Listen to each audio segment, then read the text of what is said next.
বাজারে আমের সরবরাহ ও দরদাম কেমন জানাবেন এবং বাগান মালিক ও ব্যবসায়ী যারা রয়েছেন তারা কি বলছেন?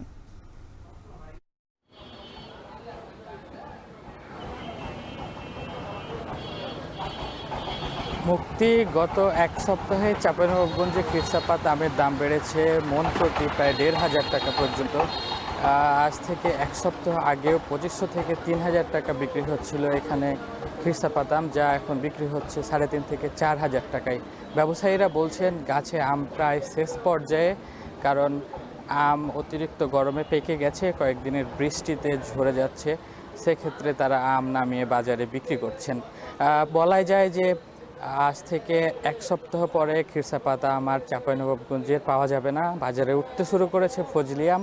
গতকালকেও আমরা দেখলাম ফজলি আম পেকে পাকা আম বাজারে বিক্রি হচ্ছে, যা আজকে কাঁচা আম অনেক ব্যবসায়ীরা বাজারে নিয়ে এসেছেন।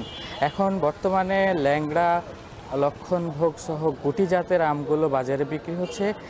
ল্যাংড়া আম বিক্রি হচ্ছে এখানে ২ থেকে ২,৫০০ টাকা মন, এবং লক্ষণভোগের দামটা অনেক কম। ব্যবসায়ীরা বলছেন এতে তাদের উৎপাদন খরচ উঠছে না। ব্যবসায়ীরা বলছেন লক্ষণভোগ আম বিক্রি হচ্ছে মাত্র ৬ থেকে ৭০০ টাকা মন দরে, আর এখানে ১ মন হয় ৫২ কেজিতে, অর্থাৎ কেজি প্রতি ধরতে গেলে অনেক কম হয়ে যায়। সেক্ষেত্রে তারা লোকসান গুনবেন বলে আমাদেরকে নিশ্চিত করেছেন। আমরা এখন যে বাজারটিতে দাঁড়িয়ে আছি এটি শহরের পুরাতন বাজার। সকাল থেকে জমে উঠেছে এখানকার আম বাজার। এখানে মূলত আজকে বিক্রি হলো এই আমগুলো।